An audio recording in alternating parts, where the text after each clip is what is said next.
Pour les Palois qui passent dans le quartier, c'est une transformation au jour le jour. Les nouvelles halles de Pau prennent forme au rythme espéré. Premier élément, le futur espace des étaliers sur 2 niveaux est en phase d'achèvement. Son ouverture est prévue pour juillet prochain. L'environnement sera totalement différent. L'idée ici, c'est la lumière.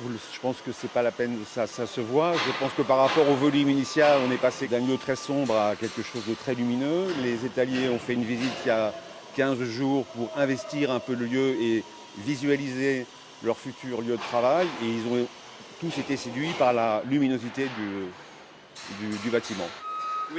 Les responsables du chantier sont donc très satisfaits. Ce projet phare de la mandature Bayrou semble bien lancé, mais pour l'opposition municipale, il devrait coûter beaucoup plus cher que prévu, 45 millions d'euros, tout compris, contre une vingtaine de millions officiellement.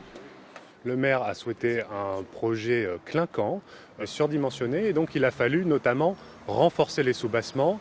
L'ancienne structure métallique devait être gardée, finalement elle a dû être abattue pour en construire une nouvelle. Bref, on est dans une dérive de chantier, comme malheureusement on en a connu beaucoup en France. C'est tout et n'importe quoi. Le budget des halles, nous avons toujours dit que c'était 20 millions d'euros, c'est 20 à 21 millions d'euros. Bon. On vient nous rajouter à cela le parking.